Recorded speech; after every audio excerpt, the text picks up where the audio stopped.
नमस्कार मित्रों, मैं ब्रजेश आचार्य अपने YouTube चैनल हिंदी दिग्दर्शन पर आपका हार्दिक स्वागत करती हूँ, अभिनंदन करती हूँ। तो आज हम कक्षा 12 काव्य खंड में संकलित पाठ परिवर्तन का अध्ययन करेंगे, जिसे सुमित्रा नंदन पंत द्वारा लिखा गया है। तो परिवर्तन कविता पंत के काव्य संग्रह पल्लव से लिया गया है। छायावादी कवि के रूप में पंत जी अतीत को भावना और कल्पना छायावादी कवि के रूप में पंत जी अतीत को भावना और कल्पना को बड़े ही मनोरम रूप से अनुरंजित किया है उन्होंने।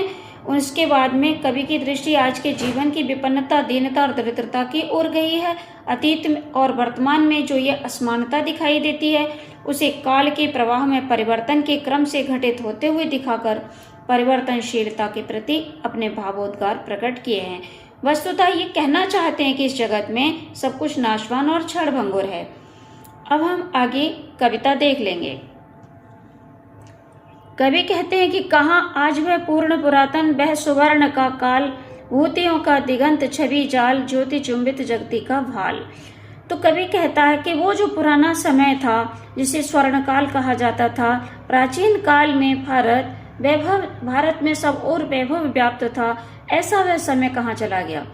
भूतियों का दिगंत छवि जाल, दिशाएं ऐश्वर्य से व्याप्त थी। समस्त दिशाओं में ऐश्वर्य ही ऐश्वर्य दिखाई देता था, वैभव ही वैभव दिखता था। और संसार का जो मस्तक था, जगती मानी संसार का जो भाल मानी मस्तक था, वो ज्ञान के आलोक से सदैव जगमगाता रहता था। राशि राशि वसुधा, विकसित वसुधा का वह यौवन विस्तार। राशि राशि शब्द में यहाँ यमक अलंकार है। एक राशि का अर्थ है धन धान्य, एक राशि का अर्थ है ढेर सारा।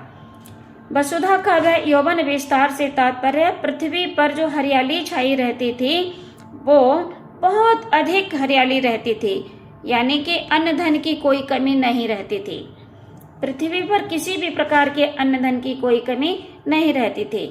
स्वर्ग की सुषमा जब साभार धरती पर करती थी अविसार, वसुधा की इस हरियाली को देखने के लिए, वसुधा के सौंदर्य को देखने के लिए स्वर्ग की सुषमा भी पृथ्वी पर आया करती थी, पृथ्वी पर भ्रमण करने के लिए आया करती थी।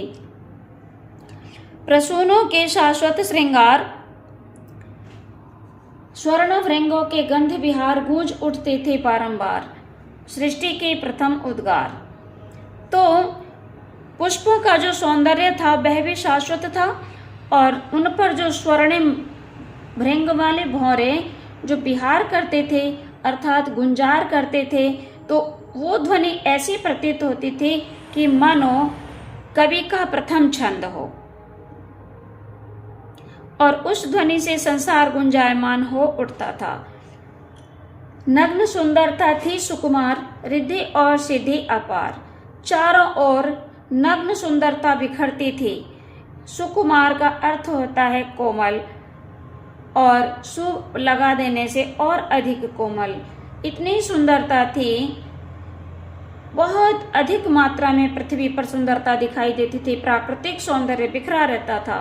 रिद्धि और सिद्धि अपार, रिद्धि सिद्धि अपार थी, किसी चीज की कोई कमी नहीं थी पृथ्वी पर।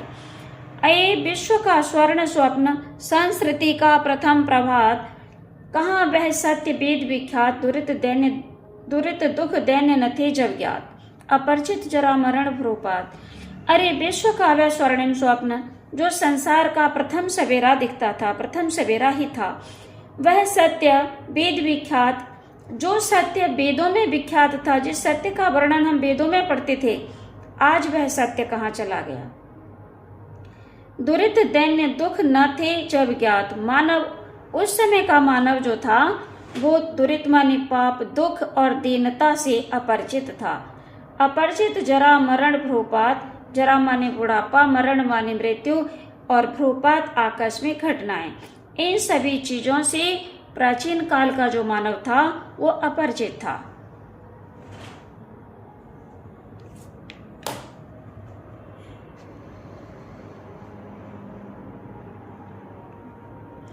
हाय सब मिथ्या बात, आज तो सौरभ का मधुमास, शिशिर में भरता सूनी सांस।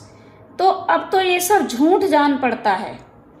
ऐसा प्रतीत होता है कि आज तो जो सौरभ का मधुमास है, अर्थात जो बसंत का महीना है, वह भी शिशिर ऋतु में सूनी सांस भरता हुआ दिखाई देता है, अर्थात सिकुड़ा हुआ, मुरझाया हुआ, पतझड़ जैसा दिखाई देता है।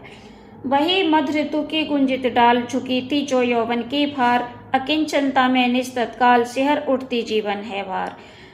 तो बसंत ऋतु में किसी समय जो वृक्ष की डाली थी वो फल और फूल के भार से झुकी रहती थी, और अब उसे अपना ही जीवन भार लगने लगा है।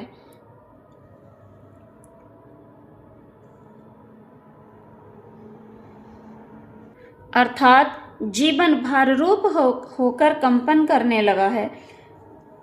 आज पावस नद के उद्गार, काल के बनते चिन्ह कराल, प्रात का सोने का संसार जला देती संध्या की ज्वाल।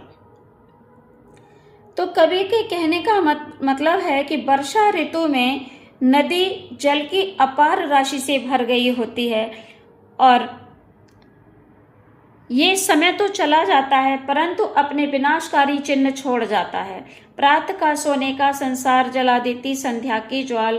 प्रभात में जब सवेरा होता है, सूर्योदय होता है, तो वातावरण कितना खुशनुमा सुहावना प्रतीत होता है। जब संध्या होती है तो उस ऐसे सुंदर वातावरण को जला डालती है।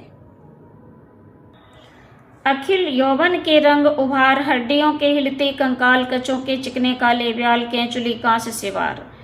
जब शरीर युवावस्था में होता है तो जो कुरूप होता है वो भी सुंदर दिखाई देता है, और वृद्धावस्था आने पर हड्डियों के कंकाल हिलने लगते हैं, ऐसी स्थिति बन जाती है। यही सब परिवर्तन है।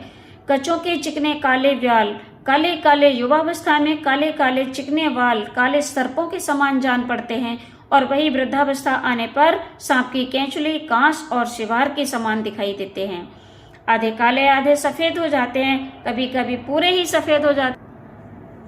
आज बचपन का कोमल गात, ये तो रह गए, गूंजते हैं सबके दिन चार, सभी फिर हाहाकार। तो सुख के दिन तो 4 दिन के ही होते हैं, और फिर वही सुख हाहाकार में बदल जाता है।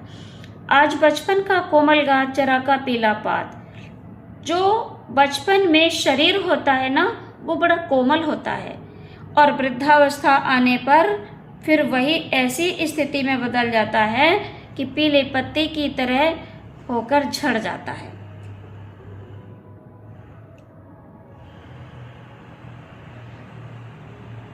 चार दिन सुखद चांदनी रात, और फिर अंधकार अज्ञात।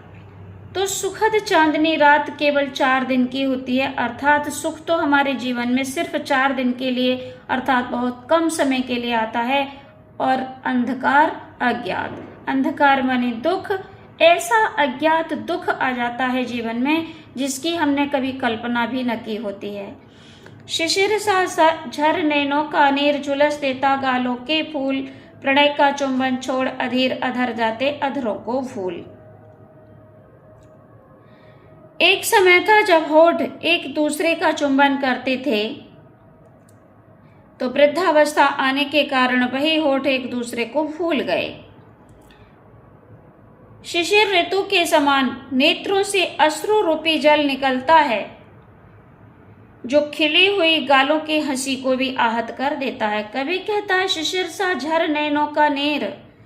तो शिशिर ऋतु में जैसे पाला चढ़ता है उसी प्रकार से नेत्रों से आंसू बहते हैं, तो वो क्या करते हैं, झुलस देता गालों के फूल, अर्थात हमारे चेहरे के सौंदर्य को खत्म कर देता है। प्रणय का चुंबन छोड़ अधीर अधर जाते अधरों को फूल। तो वही कवि ने कहा है कि युवावस्था में दाम्पत्य जीवन मधुर लगता है, और वृद्धावस्था आने पर यही सब बेकार लगने लगता है।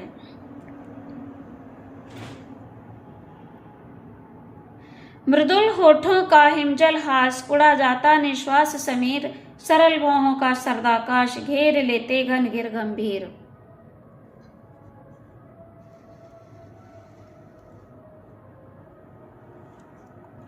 मृदुल होठों का हिमजल हास।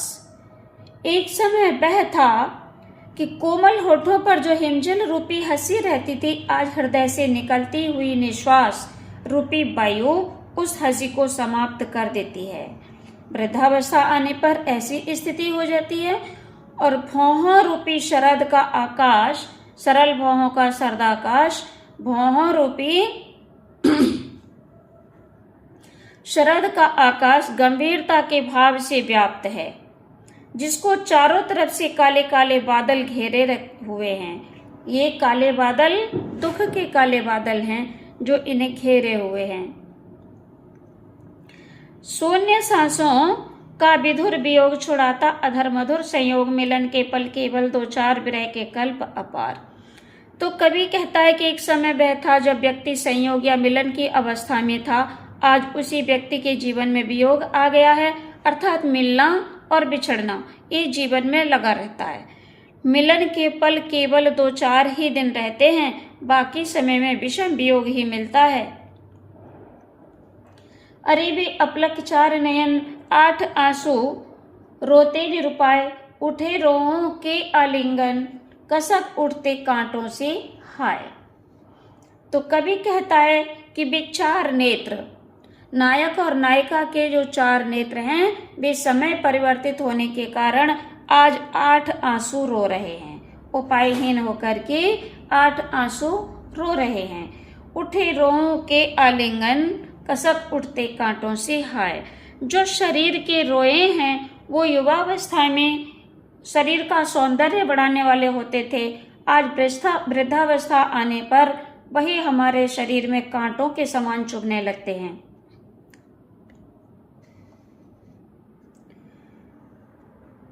समय किसी को सोने के सुख साज, मिल गया यदि ऋण भी कुछ आज, चुका लेता दुख कल ही ब्याज, काल को नहीं किसी की लाज।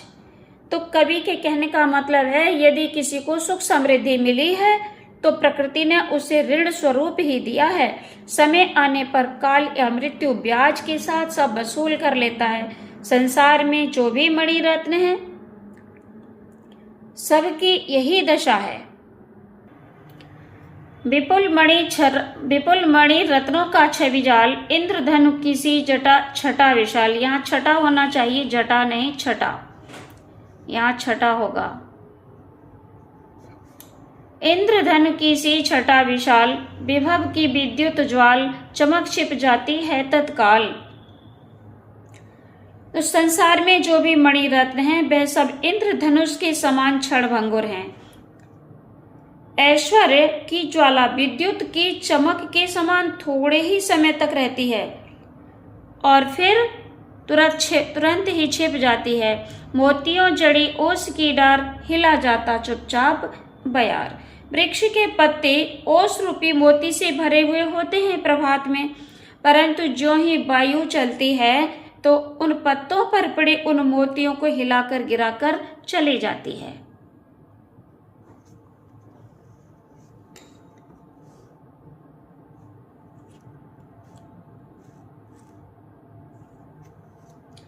ये समय है, समय किसके घर में कब सुख देता है कब दुख देता है ये किसी को पता नहीं होता है। खोलता इधर जन्म लोचन, मूंदती उधर मृत्यु क्षण क्षण। सृष्टि में एक तरफ जन्म होता है तो दूसरी तरफ मृत्यु हो जाती है। जन्म के कारण किसी तरफ उत्साह, अभी उत्सव और हास हुलास, अभी अवसाद अश्रु उच्छ्वास। तो जन्म के कारण किसी तरफ उत्साह और आनंद के भाव रहते हैं तो मृत्यु के कारण किसी तरफ अवसाद और कष्ट के भाव रहते हैं। अचिरता देख जगत की आप, शून्य भरता समीर ने श्वास, डालता पातों पर चुपचाप ओस के आंसू नील आकाश।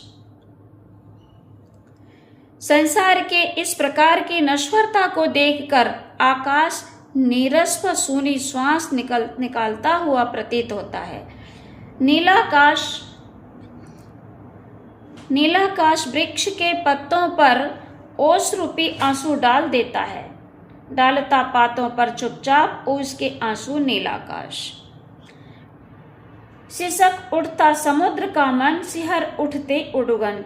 ये सब परिवर्तनशीलता को देख करके समुद्र का मन भी दुखी हो उठता है और आकाश में टिमटिमाते हुए जगमगाते हुए जो तारे हैं वो भी कांपने लगते हैं।